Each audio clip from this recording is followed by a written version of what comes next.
En la carta a los Efesios, capítulo 1, versículos 3 y 4.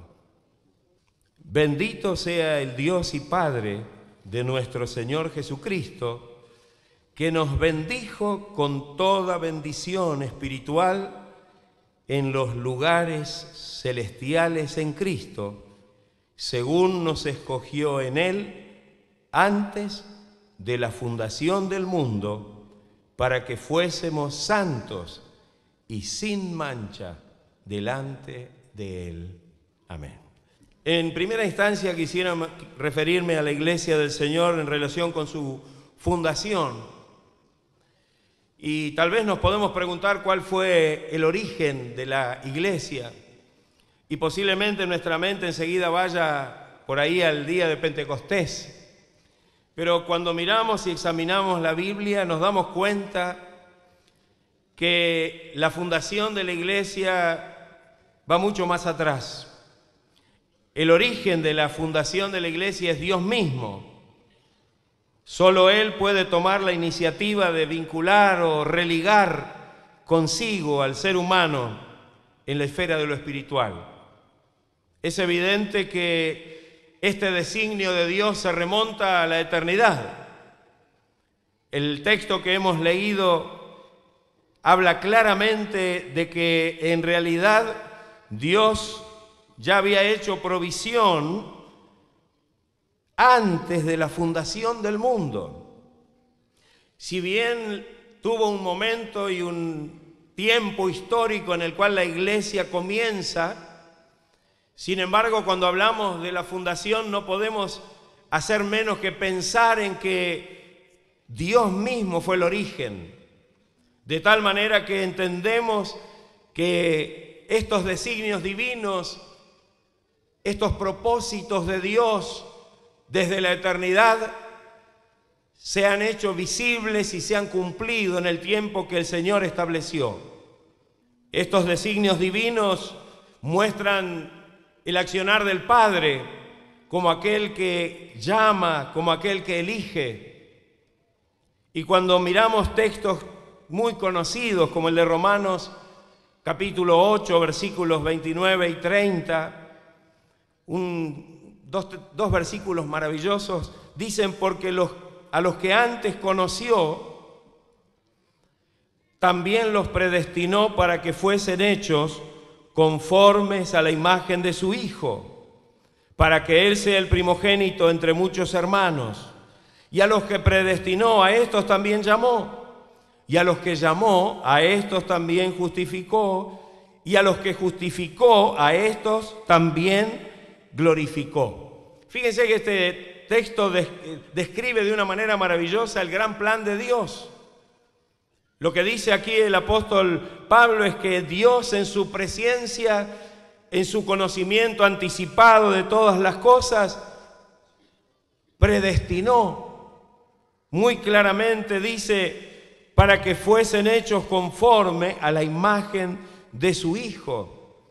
Es decir, que determinó un destino para salvación en Cristo, con anticipación, antes que todas las cosas fuesen creadas, de tal manera que ese plan redentor de Dios ya estaba en marcha desde la eternidad en los propósitos y en los designios divinos. No es algo que Dios tuvo que hacer de último momento para salvar al hombre o a la humanidad, sino que Dios ya lo tenía preparado en su presencia, en su conocimiento de todas las cosas. Y bien claro dice el texto que hemos leído, que los predestinó para que fuesen hechos conforme a la imagen de su Hijo, y a los que predestinó, a estos también llamó. Este es un hecho histórico, el hecho de que Dios nos llame, así como Dios ya lo tenía previsto en su eternidad, en sus designios eternos. En un momento de nuestra vida llegó el llamado de Dios. No sé si usted recuerda ese llamado. No sé si usted recuerda el llamado en que el día que el Señor lo llamó. Yo me acuerdo perfectamente y no puedo olvidar jamás. A pesar de los años que han pasado, tengo que recordar el día que el Señor me llamó a su camino. Cuando ese propósito divino de Dios se cristalizó a través de ese llamado de Dios a nuestra vida. Hay un hermoso texto en Primera de Pedro 1:2, en esa salutación que hace Pedro en su carta, en su primera carta, y dice algo maravilloso que tiene que ver con esto. Dice: elegidos según la presciencia de Dios Padre en santificación del Espíritu, para obedecer y ser rociados con la sangre de Jesucristo. Fíjese cómo aquí el apóstol Pedro mezcla, pero de una manera magistral y maravillosa, la elección de Dios en su presciencia con la obra redentora de Cristo, con su sangre redentora. Porque en definitiva ese propósito, ese llamado, esa elección tienen que ver con la obra del Señor en nuestra vida. Es lo que de alguna manera vemos cómo Dios lo lleva a cabo. Por supuesto, en Dios está el origen de este llamado y de esta elección, de esta predestinación y de este llamado en su momento. Pero en un momento determinado aparece el Hijo, y el Hijo redime. El Hijo es el que dio su vida y derramó su sangre dentro de este propósito de Dios para que se pudiera completar la redención, el rescate de nuestras almas. En la carta a los Efesios, capítulo 1, versículo 7, dice: en quien tenemos redención por su sangre, el perdón de pecados según las riquezas de su gracia. Tenemos redención por la sangre de Cristo, porque el Hijo es el que redime, el Padre es el que predestina, es el que llama, pero el Hijo, a través de su obra redentora y de su sangre derramada, es el que ha comprado y ha pagado el precio de nuestra redención. En la carta a los Hebreos, en el capítulo 9, versículos 11 y 12, un texto que seguramente leemos cada vez que participamos de la cena o lo recordamos, dice de una manera muy clara: pero estando ya presente Cristo, sumo sacerdote de los bienes venideros, por el más amplio y más perfecto tabernáculo, no hecho de manos, es decir, no de esta creación, y no por sangre de machos cabríos ni de becerros, como eran los sacrificios que se ofrecían según la ley, sino por la sangre de Jesucristo, su propia sangre. Él entró una vez para siempre en el lugar santísimo, habiendo obtenido eterna redención. Pero estando ya presente Cristo, es decir, se ha consumado esta obra que había nacido en el corazón de Dios de redimir y de salvar a la humanidad a través de la elección, a través del llamado, a través de la predestinación, pero que se concretó a través de la obra del Hijo al dar su vida allí en la cruz y derramar su sangre. También el Espíritu Santo tiene una parte integral. El Espíritu Santo es el que regenera y es el que imparte vida. Pero el Espíritu Santo es el que hace una obra interna y regenera y da vida. A través de la obra poderosa del Espíritu Santo nacemos a una nueva vida en Cristo. Y esto es algo maravilloso. Nace en el corazón del Padre, en la eternidad. El Señor prepara a través de esa predestinación y de esa elección y del llamado. El Hijo ratifica esa obra muriendo en la cruz y derramando su sangre, y el Espíritu Santo viene al corazón para regenerarlo e impartirle vida, y para que podamos disfrutar de una vida gloriosa y maravillosa ahora que somos parte de la iglesia del Señor. Juan 3:16, ¿ustedes lo recuerdan? ¿Se anima a decirlo en voz alta conmigo? Porque de tal manera amó Dios al mundo, que ha dado a su Hijo unigénito, para que todo aquel que en Él cree no se pierda, mas tenga vida eterna. Gloria sea el nombre del Señor. Qué maravilloso. Y pensar que esta salvación fue gestada en la mente y en el corazón de Dios antes de los tiempos de los siglos. Le podemos decir gracias, Señor, por esto. Amén. No ha sido un trámite de último momento, no ha sido algo que Dios tuvo que hacerlo por apuro o porque algo le salió mal, como nos pasa a nosotros, sino que ya estaba en la mente, en el corazón, en los propósitos y en los designios divinos. Cuando hablamos del fundador de la iglesia, entonces ya nos remitimos un poco a la experiencia de la iglesia como tal aquí en la tierra. Y podemos decir que el fundador de la iglesia es el Verbo encarnado, es Jesucristo. Él fue el encargado de fundar su iglesia, porque en realidad la iglesia sería de Él. Usted cree que la iglesia es del Señor, ¿no? Yo, dijo el Señor, y voy a edificar mi iglesia, mi iglesia. Esa iglesia tuvo un origen también muy pequeño. Cuando miramos a veces la historia no solamente de nuestra iglesia, muchas veces participamos de reuniones especiales recordando el nacimiento cuando se cumple algún aniversario de muchas iglesias, ¿no? Y muchas veces vemos esos comienzos pequeños. Y cuando miramos la palabra de Dios, nos damos cuenta que la iglesia también comenzó con algo muy pequeño. En primera instancia, con un pequeño grupo de discípulos. Cuando se describe allí en el Evangelio de Juan capítulo 1, se mencionan algunos nada más.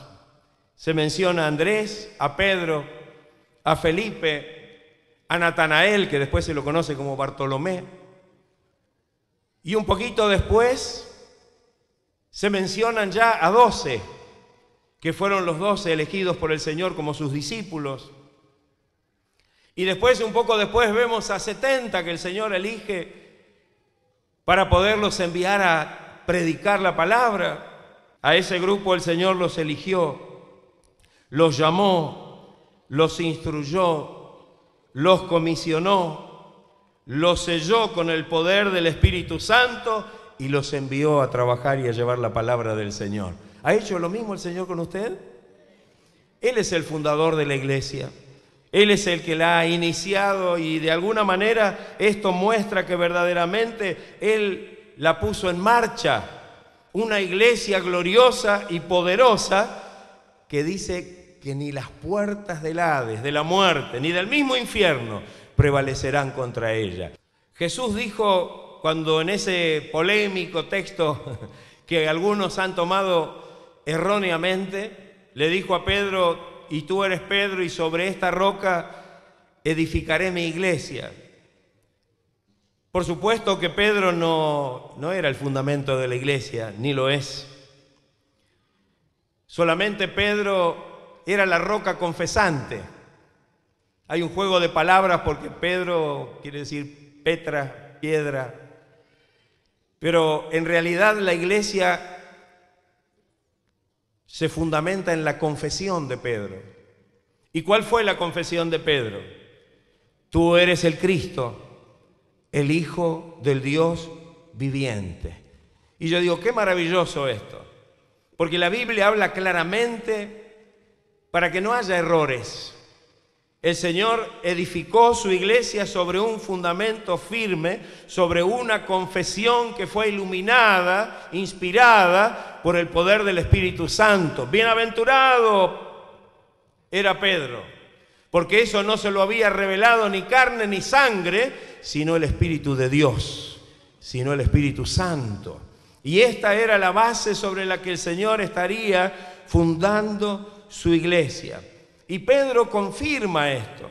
Cuando Pedro en su primera carta habla acerca de este tema, cuando leemos los versículos, capítulo 2, versículos 4 al 7 de la primera carta de Pedro, dice: acercándoos a Él, a Cristo, piedra viva, desechada ciertamente por los hombres, mas para Dios escogida y preciosa. Y dice: vosotros también, como piedras vivas, sed edificados como casa espiritual y sacerdocio santo para ofrecer sacrificios espirituales aceptables a Dios por medio de Jesucristo, por lo cual también contiene la Escritura, y aquí Pedro hace mención a la profecía de Isaías: he aquí pongo en Sión la principal piedra del ángulo, escogida, preciosa, y el que creyere en él no será avergonzado. Y esa piedra no era Pedro, esa piedra era Cristo. Esa piedra que ya estaba anunciado desde el Antiguo Testamento. Dios ya se lo había revelado a Isaías, e Isaías lo había manifestado de esta misma forma. Ahora se cumplía en la persona de Jesucristo. Para vosotros, dice en el versículo 7 Pedro, para vosotros los que creéis, Él es precioso. Para los que no creen, la piedra que desecharon los edificadores ha venido a ser cabeza del ángulo y piedra de caída para aquellos que realmente no han creído, no han aceptado, no han recibido el mensaje del Señor.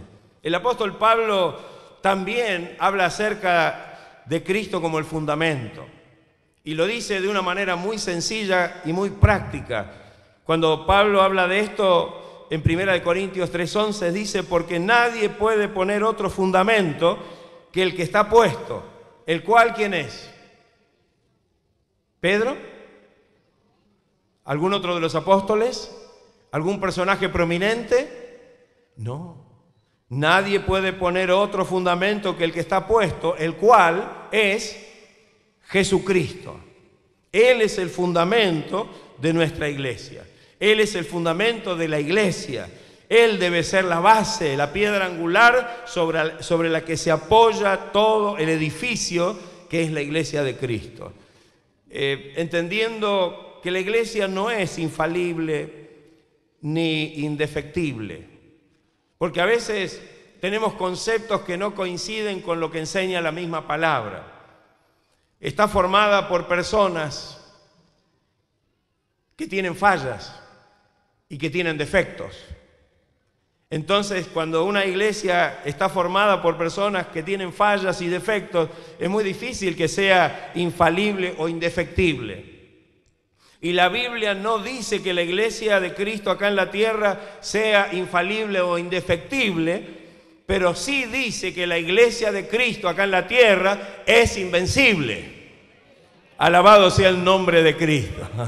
Es la iglesia del Señor, y aunque está formada por personas que están en un proceso permanente y gradual de perfeccionamiento, mientras el Espíritu Santo obra en su vida, el Señor es el que le da la victoria para que pueda ser más que vencedor, como dice el apóstol Pablo. Bien claro habla el apóstol Pablo de situaciones, de adversidades, de tribulaciones, angustias, de peligros, de espada, de desnudez, de hambre, de lo presente, de lo porvenir, de lo alto, de lo profundo, de la vida, de la muerte, de ángeles, de principados, de cualquier otra cosa creada. Pero dice que en todas estas cosas somos más que vencedores por medio de aquel que nos amó. Él prometió que la iglesia sería invencible y que, como bien dijimos antes y está escrito en la palabra, ni las puertas de la misma muerte van a poder prevalecer contra ella. ¿Es parte usted de esta iglesia invencible? ¿Es parte de esta iglesia victoriosa que es la iglesia del Señor, que es el cuerpo de Cristo? Que el Señor nos ayude para que podamos comprender esta verdad. Amén. Hay muchas veces que decimos, bueno, pero no debería tener fallas, no debería tener defectos, pero no es así. Mientras el Señor realiza este proceso de perfeccionamiento, la iglesia de Cristo tiene que ser una iglesia invencible. Hay veces que el diablo es muy astuto, le dice, bueno, mira, vos no servís para nada, mira, te equivocaste, fallaste, tenés un problema, tenés un defecto, tenés una falla. Y muchas veces el enemigo se quiere valer de ese argumento para poder vencer y tener sujetos a los cristianos. Pero creo que lo que dice la palabra del Señor es claro, con toda claridad entendemos que no somos perfectos y que podemos tener fallas y defectos. Pero a pesar de esas fallas y defectos, si somos realmente fieles y obedientes a la palabra del Señor, el Señor hará de la iglesia y de nuestras vidas una iglesia invencible y un cristiano invencible por el poder y por la gracia del Señor. ¿Quiere usted ser un creyente invencible? Pero pastor, mire, me parece que eso ya es superlativizar la cosa. Mire, yo creo que no es superlativizar nada. El apóstol Pablo creo que había entrado en esto. ¿Qué llegó a decir Pablo? Todo lo puedo en Cristo que me fortalece. Se volvió loco Pablo. Se volvió loco. ¿Cómo todo lo puedo? ¿Que es todopoderoso Pablo? No. El que es todopoderoso es el que lo sostiene a Pablo. Y el que es todopoderoso es el que nos sostiene a nosotros. Es el que puede hacer de su vida falible, llena de defectos, una vida que honre el nombre poderoso del Señor. Una vida que pueda ser invencible frente a las luchas, frente a los problemas, frente a las dificultades y frente a lo que el enemigo quiera obrar en su vida. El segundo tema al que me quiero referir, son tres nada más, es que la iglesia la podríamos llamar la comunidad del reino. Ahora, podemos preguntarnos qué es o qué no es el reino de Dios. El reino de Dios no es un lugar, un territorio, un estado. Y alguno dirá, pastor, pero eso ya lo sabemos. Pero mire, esto al pueblo de Dios le costó mucho. Ellos tenían la imagen de un reino de Dios que tenía mucho que ver con eso. Para ellos el reino de Dios o el reino que ellos estaban esperando era un reino que tenía connotaciones políticas, económicas, geográficas. Tal es así que muchos, inclusive de los seguidores del Señor, en algún momento mostraron la preocupación en ese sentido. Uno de ellos fue Juan el Bautista, cuando le manda a preguntar al Señor: ¿eres tú el que había de venir o esperaremos a otro? Tal vez Juan el Bautista estaba esperando ahora que, el Señor tomara autoridad, fueran librados de la dominación del Imperio Romano, pudieran vivir bajo el reinado como estaban esperando ellos que se cumpliera el reinado del Mesías. Pero todo esto no estaba aconteciendo y ahora Juan en la cárcel estaba esperando ya, sabiendo de que a lo mejor lo iban a matar. Y quería saber qué era lo que estaba pasando. ¿Eres tú el que había de venir? Y uno se pregunta, ¿pero cómo puede ser? Juan el Bautista, que fue el que vio venir al Señor y dijo: este es el Cordero de Dios que quita el pecado del mundo, que es el que es mayor que Él, que no es digno ni de desatar el calzado, la correa de su calzado, el que iba a bautizar con el Espíritu Santo y fuego, y ahora tiene la duda. Los mismos discípulos, llegados al momento en que el Señor resucitado estaba listo para ascender a los cielos, estaba todo muy bien, gloria a Dios, el Señor les dijo: yo ya ahora me tengo que ir. Y le dijo: Señor, un momentito, ¿restaurará el reino de Israel en este tiempo? ¿Dónde estaba la mente de ellos? ¿Dónde estaba el corazón de ellos? ¿Dónde estaba el interés de ellos? ¿Qué clase de reino ellos estaban esperando? ¿Acaso el anuncio había sido fallido? El mismo Juan el Bautista dijo: el reino de Dios, el reino del cielo se ha acercado. Jesús, cuando comenzó su ministerio, dijo: el reino de los cielos, el reino de Dios se ha acercado. Y ahora los discípulos estarán diciendo: bueno, Señor, pero todavía no lo hemos visto. Todavía no hemos tenido la experiencia. Ellos también en el fondo de su corazón tenían este concepto. Pero el reino de Dios no era nada de esto. No era nada de esto. Bien claro enseña la palabra que el reino de Dios para nosotros es algo poderoso y espiritual. Él vino para que podamos, por medio del arrepentimiento, obtener la bendición en nuestra vida. El tiempo se cumplió. El reino de Dios ha llegado. El que reina está entre nosotros. El Rey está entre nosotros y debe estar en nosotros. Aleluya. Dímara y Sandanamara. Gloria a tu nombre, Señor. Gloria a Dios. Qué maravilloso, ¿no? ¿Está el Rey en su vida? ¿Está el Rey en esta noche entre nosotros? ¿Está el que reina entre nosotros? El reino de Dios se ha acercado. Podemos palparlo, podemos disfrutarlo, podemos realmente experimentar esta gracia en nuestra vida. Qué maravilloso esto, hermanos. Bienaventurados en ese sermón. Bienaventurados los pobres en espíritu. Bienaventurados los que lloran, los mansos, los que tienen hambre y sed de justicia, los misericordiosos, los de limpio corazón, porque estos lo verán, porque de ellos es el reino de los cielos. Aquellos que pueden realmente acercarse al Señor y que pueden aceptar la bendición de Dios en su vida.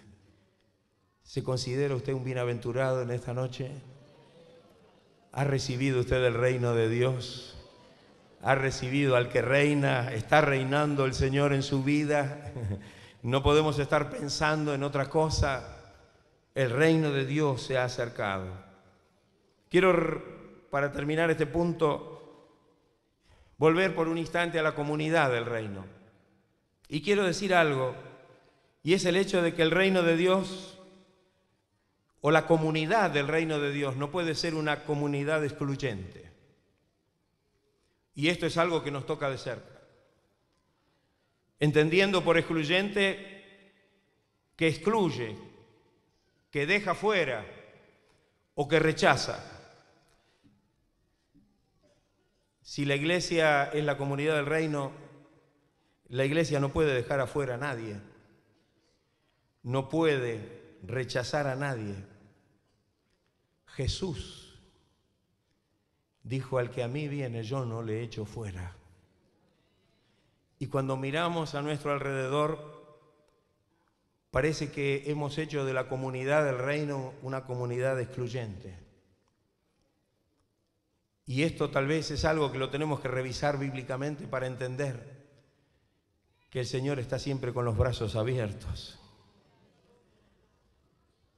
El Señor a todo el que a Él se llega lo recibe con amor.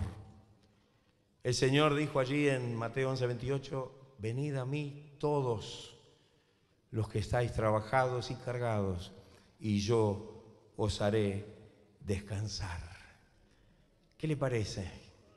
Somos una comunidad como la comunidad debe ser, como el reino de Dios, una comunidad con brazos abiertos, una comunidad que no rechaza, una comunidad que está dispuesta a recibir a quienes se acercan. Que el Señor nos ayude para tomar conciencia de esta verdad y que podamos considerarlo, ya que somos la comunidad del reino de Dios aquí sobre la tierra, que podamos ser coherentes y que esta comunidad del reino de Dios pueda ser una comunidad que pueda estar con los brazos abiertos para recibir a todo aquel que necesita recibir la salvación y la bendición de Dios. Venid a mí todos los que estáis trabajados y cargados, y yo os haré descansar. El último punto al que me quiero referir es a la misión de la iglesia. ¿Usted cree que la iglesia tiene una misión?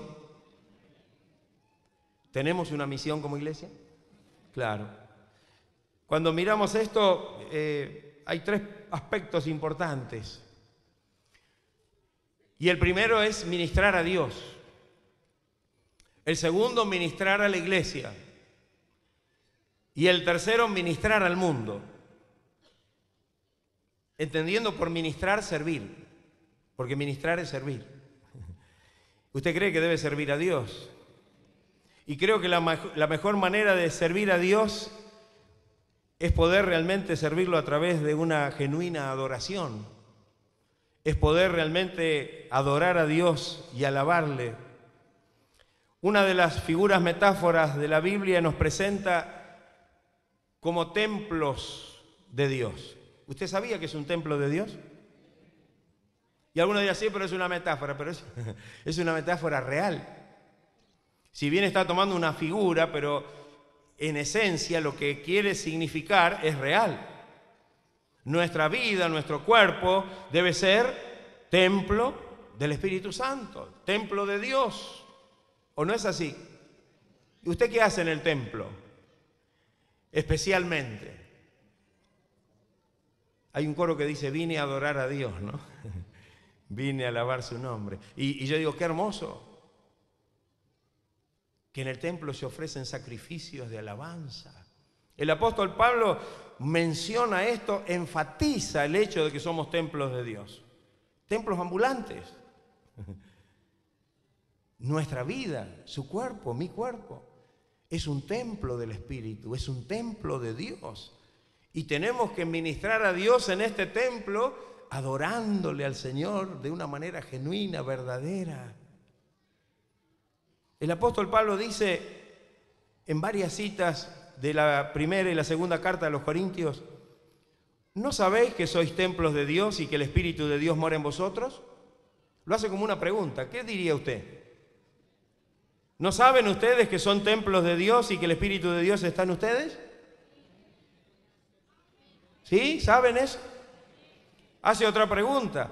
¿O ignoráis que vuestro cuerpo es templo del Espíritu Santo, el cual está en vosotros, el cual tenéis de Dios, y que no sois vuestros? ¿Alguno solo hoy? ¿Qué le parece? Otra pregunta más. Y dice, ¿y qué acuerdo hay entre el templo de Dios y los ídolos? ¿Cuál es el templo de Dios? Somos nosotros, nuestro cuerpo. ¿Y qué comunión puede haber, qué relación puede haber entre el templo de Dios y los ídolos? Dice, porque vosotros sois, dice Pablo, el templo del Dios viviente. Y hay dos acepciones en esto. Una en lo particular, como venimos diciendo. Nuestro cuerpo, nuestra vida debe ser un verdadero templo donde ofrezcamos siempre a Dios, como dice la carta a los Hebreos, sacrificio de alabanza, fruto de labios que confiesan su nombre. ¿Qué le parece? Qué hermoso esto, ¿no? Hay algunos que dicen, bueno, te volviste un santulón. Ahora está siempre en la iglesia. Y mire, me volví un templo. Antes era, quién sabe, una cueva de demonios. Ahora soy templo del Espíritu Santo. Ahora soy un templo de Dios donde el poder y la gracia y la misericordia de Dios se manifiesta. Y mi vida debe ser un lugar donde se honre, se adore y se alabe el nombre del Señor. No solamente con una actitud de cantar, sino una actitud de vida que honre el nombre de Dios. En todos los sentidos, nuestra manera de hablar, nuestra manera de pensar, nuestra manera de sentir, nuestras acciones como templos de Dios debemos honrar y adorar a Dios. Cada acción de nuestra vida debe ser un acto de adoración a Dios. ¿Qué le parece? ¿Estaremos nosotros de acuerdo? ¿Estaremos dispuestos a aceptar esto? No, pero me parece que se le fue la mano a Pablo. No, es el Señor el que nos está hablando. Y Él quiere que usted sea un templo de Dios. Tal vez puedo formular la pregunta, ¿es usted un templo de Dios? ¿Está viviendo como un templo de Dios? Su vida es el lugar de adoración donde Dios recibe toda la gloria, la honra y la alabanza. Qué maravilloso es esto.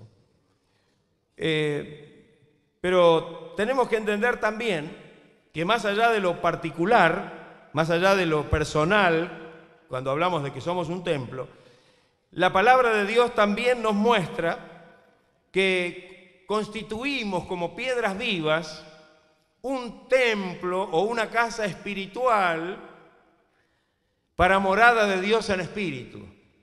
Y yo diría que es lo que pasa en esta noche.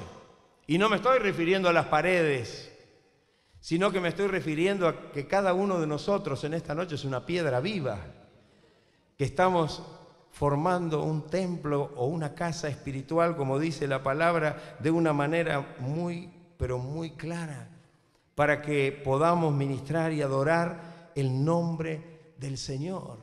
El apóstol Pedro lo dice de una manera muy, muy clara. Dice, vosotros también como piedras vivas sed edificados, como casa espiritual, como un sacerdocio santo para ofrecer sacrificios espirituales aceptables a Dios por medio de Jesucristo. Qué hermoso esto. Adoramos a Dios en nuestra vida y a través de nuestra vida. Cuando nos reunimos, adoramos a Dios como piedras vivas y formamos un templo o una casa espiritual donde Dios mora, donde Dios habita con su presencia. Y en esta bendición ofrecemos sacrificios espirituales agradables a Dios por medio de Jesucristo. Créeme que la hora viene cuando ni en este monte, en el Gerizim, ni en Jerusalén adoraréis al Padre. Mas la hora viene y ahora es cuando los verdaderos adoradores adorarán al Padre en espíritu y en verdad, porque también el Padre, tales adoradores, busca que le adoren. Dios es espíritu y los que le adoran en espíritu y en verdad es necesario que adoren. ¿No le parece una enseñanza gloriosa a la que dice aquí? Aleluya, gloria a Dios. No importan los lugares, llegará la hora y que la hora ya llegó. Ya estamos en la hora, ya se ha cumplido esta hora. Y Dios busca verdaderos adoradores que adoren en espíritu y en verdad. En espíritu y en verdad. A veces parece que el lugar nos condiciona. Parece que necesitaríamos estar en un determinado lugar para adorar a Dios. Parece que tuviéramos que estar o relacionarnos de alguna manera. Hemos perdido el concepto de nuestra relación personal con el Señor.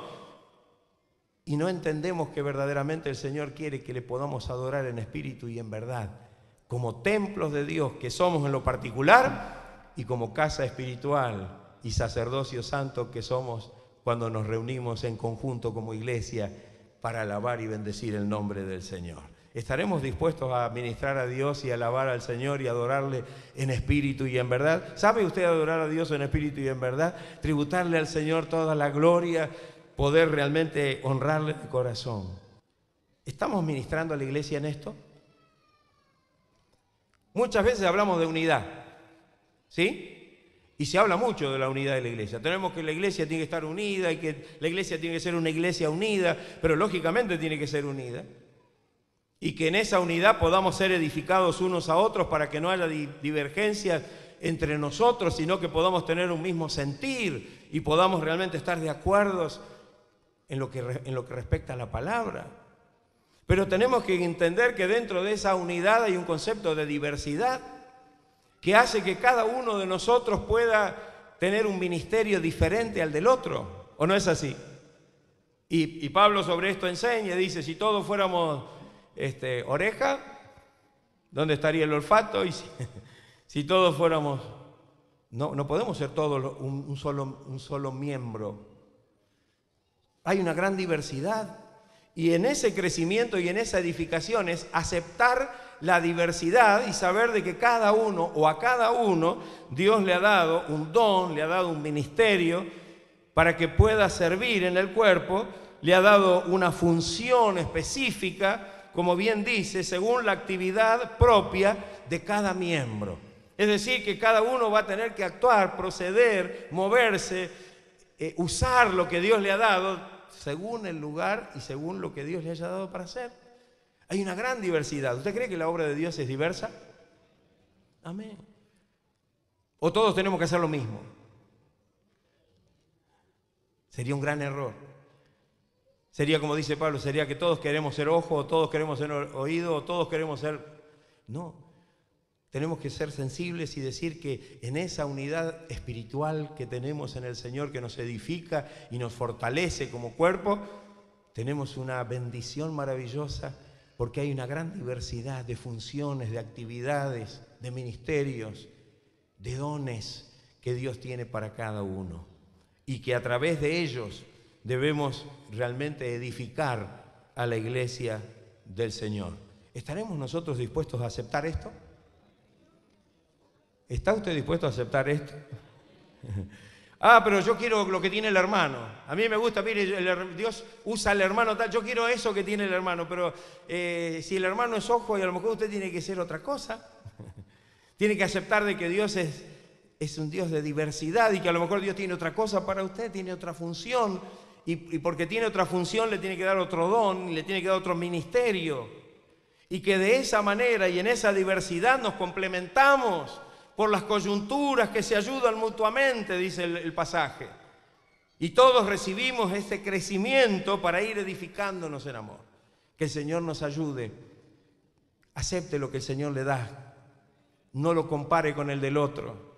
Esté gozoso de que Dios le haya dado una función, un ministerio, un trabajo, un don, y ejercítelo y úselo para la gloria y para la honra del Señor. No lo compare en relación de importancia, no lo compare en ninguna otra relación. Edifiquémonos unos a otros, haciendo cada uno lo que el Señor le ha dado para hacer, y veremos una iglesia que se edifica en el amor y en el poder y en la gracia de Dios. Alabado.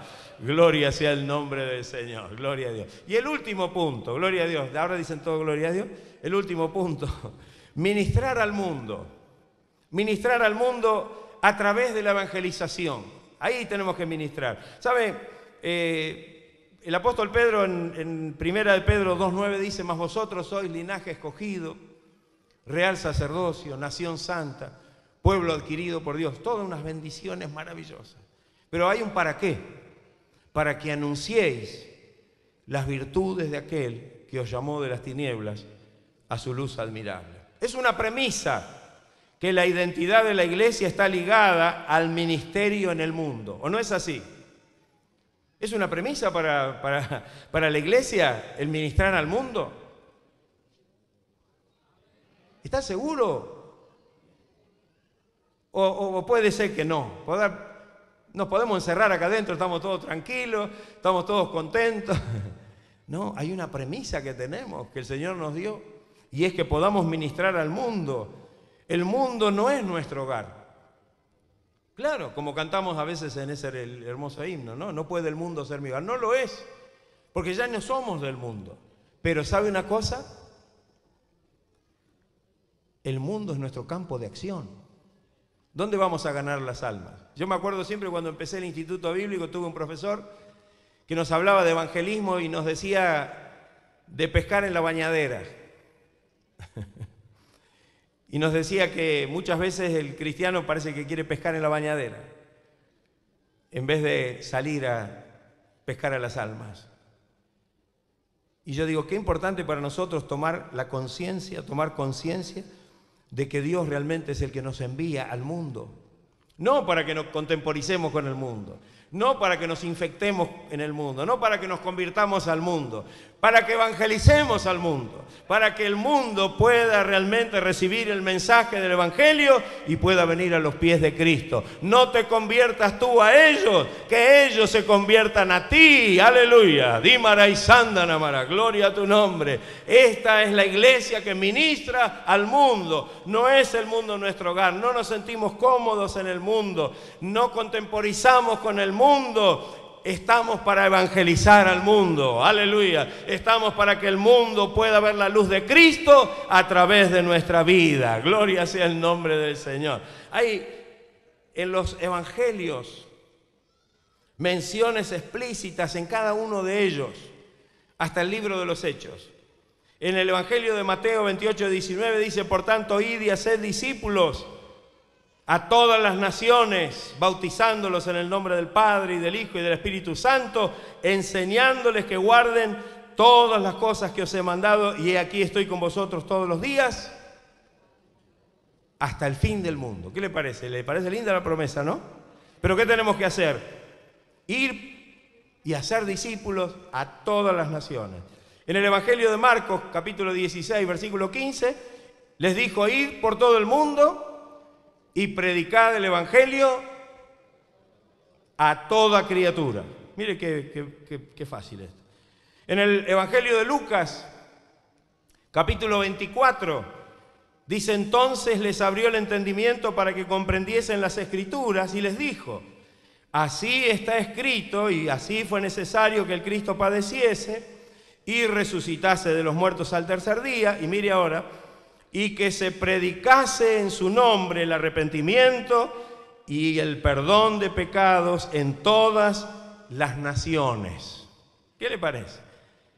En el Evangelio de Juan, algunos dicen: en el Evangelio de Juan no dice que vayamos a predicar. Mire, hay un indicio en la oración de Jesús, del capítulo 17, No sé si lo pasaron por alto, pero 17, 18 dice, como tú me enviaste al mundo, Jesús dice esto orando al Padre, como tú me enviaste al mundo, así yo los he enviado al mundo. Así que el Señor lo mandó al mundo a usted.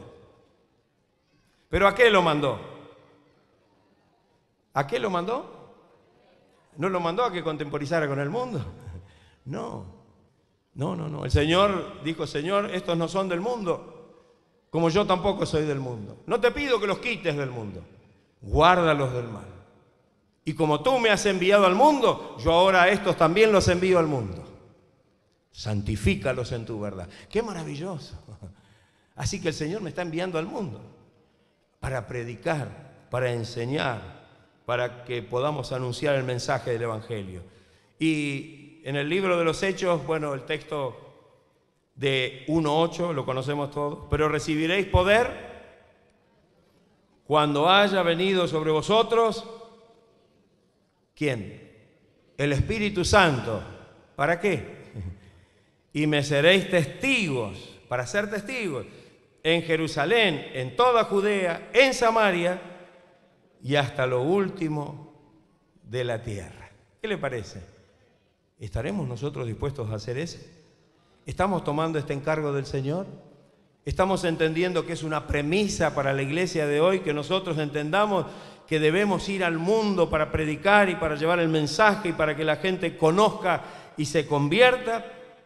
La iglesia es una comunidad visible y tangible que refleja la misión de un Dios reconciliador, que nos capacita por el Espíritu Santo para cumplir esta misión que el Señor nos encargó, que es la de ir y predicar el Evangelio. Históricamente, la iglesia pentecostal ha afirmado que el don de Pentecostés, que Dios le prometió a todos los creyentes, fue un don de poder para poder cumplir una misión.